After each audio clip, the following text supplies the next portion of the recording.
Bonjour à tous et bienvenue pour ce nouveau numéro du 7-8 Culture. Et tout de suite, le sommaire de ce mercredi 1er mars. Vendredi soir dernier, le théâtre Espace Coluche de Plaisir a vibré au rythme des titres mythiques de Queen. Retour sur ce concert orchestré par Cover Queen, un tribute band français. Et leur musique rime avec rock, couleur, bonne humeur et coup de gueule. Les Vampas sortent un nouvel album. Ils étaient sur la scène de la batterie ce week-end. Du 2 au 4 mars, la communauté d'agglomération de Versailles va vivre autour de la musique électro. Le cinéma Les Yeux d'Elsa de Saint-Cyr-l'École diffusera à cette occasion Interstellar 5555, un film composé des clips des Daft Punk. Il y a 25 ans disparaissait Freddie Mercury, le chanteur de l'un des plus grands groupes de rock. Queen, on connaît tous au moins un titre, mais on est peu à avoir pu les voir en concert. Cover Queen s'est lancé un défi, leur rendre hommage. Le groupe fondé par deux frères, dont l'un est Yves Lénois, était sur la scène du théâtre Espace Coluche de Plaisir vendredi dernier. Regardez. C'est super, on est venus entre collègues et on s'est défoulé. J'aimais bien les effets spéciaux et j'aimais bien la voix du chanteur. C'était génial et les jeux de lumière étaient extraordinaires.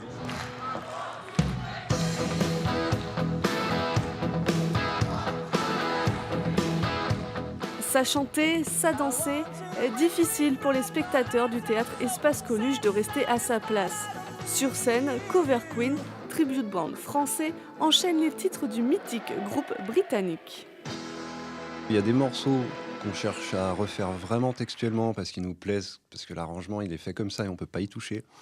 Et il y a d'autres morceaux où on essaye un petit peu de réfléchir à ce que ça aurait pu donner dans l'évolution de Queen, quoi. Ce qu'ils auraient pu faire eux en live en 2017.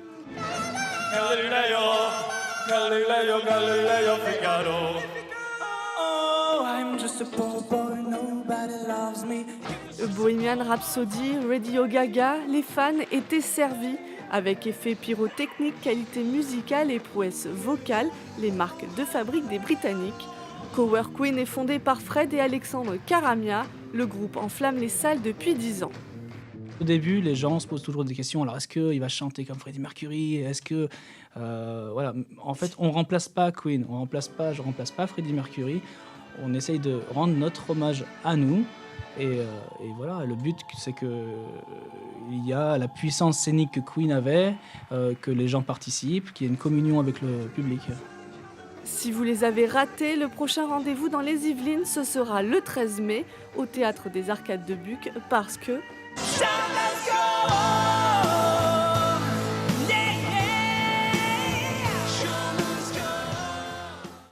Plus de 30 ans de carrière et 12 albums. Le dernier est d'ailleurs sorti en février. Les Wampas, le groupe de punk rock français, est de retour sur scène. Ils étaient à la batterie de Guyancourt ce week-end. Regardez.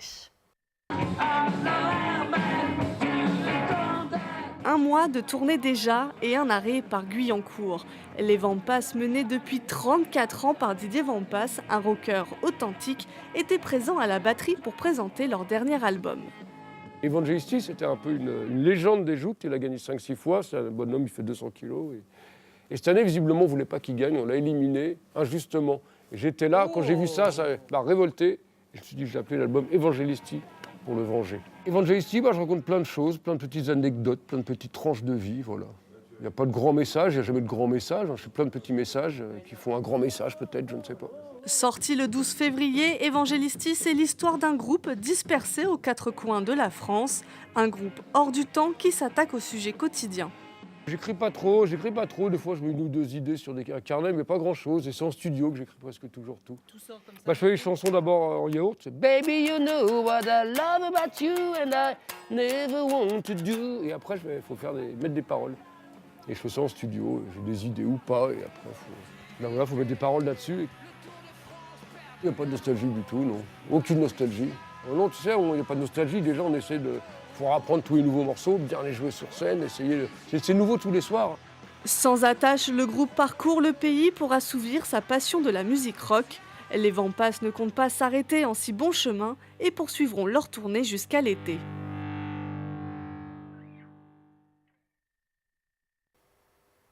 Un mot de jazz à présent avec TV Phil 78. Vous pouvez dès aujourd'hui tenter de remporter des places pour le concert de Yul Coltman.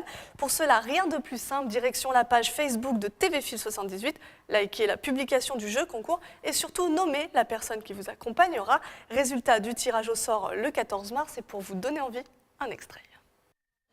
There was a boy, a very strange enchanted boy. Pretend you're happy when you're blue. It isn't very hard to do.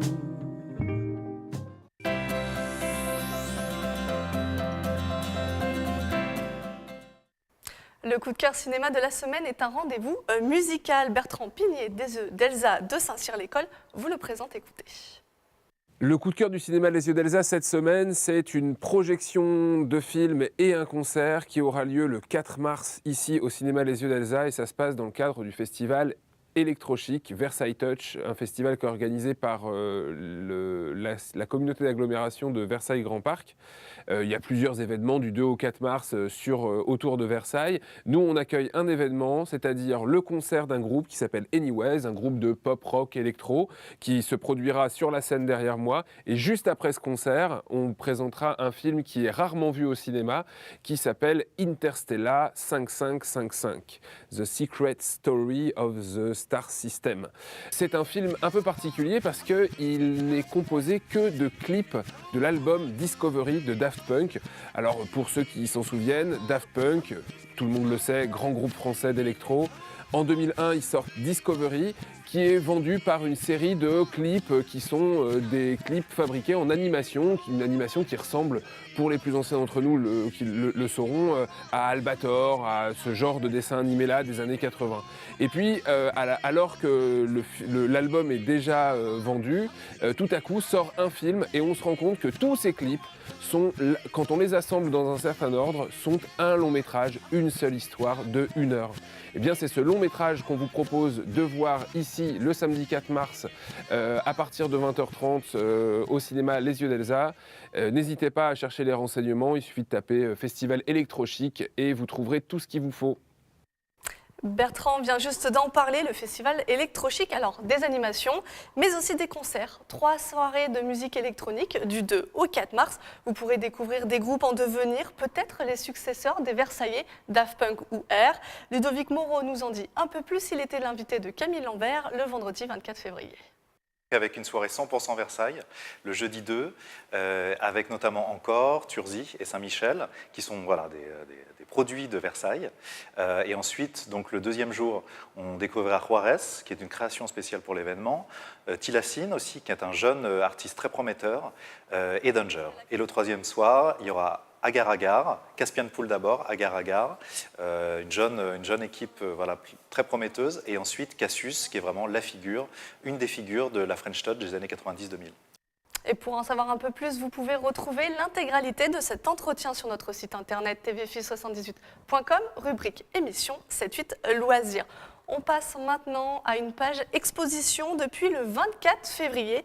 Jocelyne Brisley et Eva Gottschick dialoguent avec leur art. La première peint dans un style contemporain et détourne de célèbres tableaux.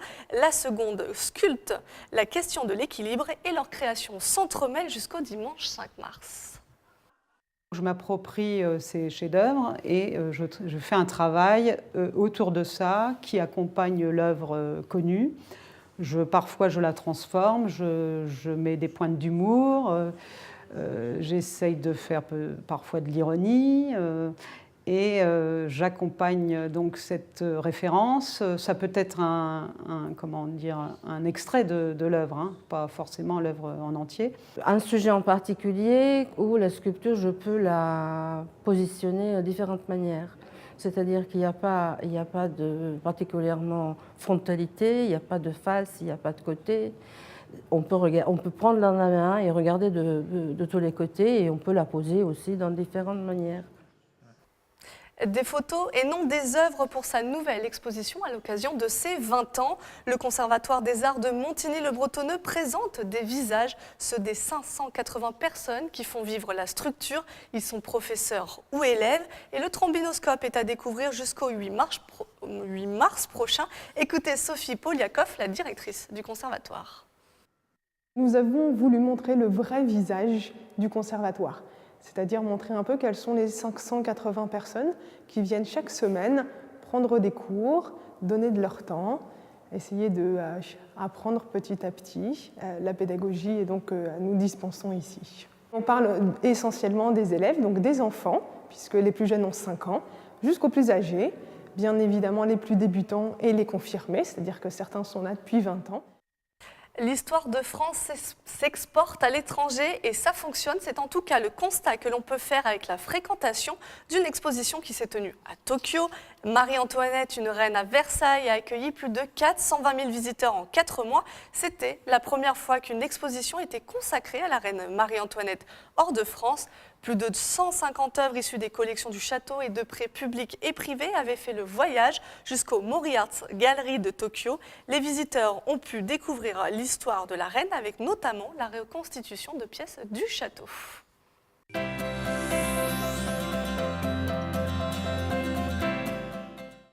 Et comme chaque semaine, quelques rendez-vous à noter. Le premier, il est à vivre en famille, animal. C'est à la Meurice de Trappes, un voyage à travers des fables pour petits et grands qui racontent le cycle de la vie. Une réflexion autour de la biodiversité et l'extinction des espèces regardées. Qu'est-ce qu'on fait? On les attend? Salut! Qui pourrait prévenir? Et ils sont où les autres? Ils n'ont pas voulu venir! Et t'as pas ouvert leur cage? Mais si! Mais ils n'ont pas voulu en sortir! Quelle bande de trouillards! Et maintenant, qu'est-ce qu'on fait? On change rien. Tant pis pour eux et tant mieux pour nous. À 3, on sera plus discret. Au Théâtre National de Saint-Quentin en Yvelines, c'est une pièce qui se regarde et s'écoute avec un casque audio et à vivre là aussi en famille. Chaque spectateur choisit son histoire et vous suivrez celle de Nils, un enfant touché par le syndrome du repli sur soi. Regardez. Alors voilà, on y est. Dans mon lit, sous les couvertures.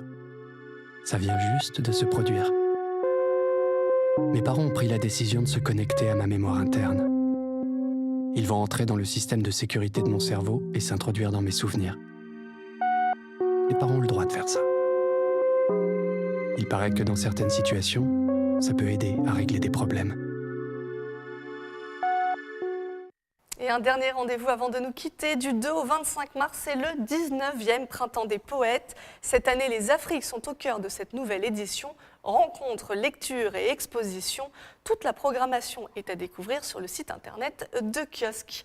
Voilà, le 7-8 Culture est maintenant terminé. Merci de nous avoir suivis et je vous dis à mercredi prochain.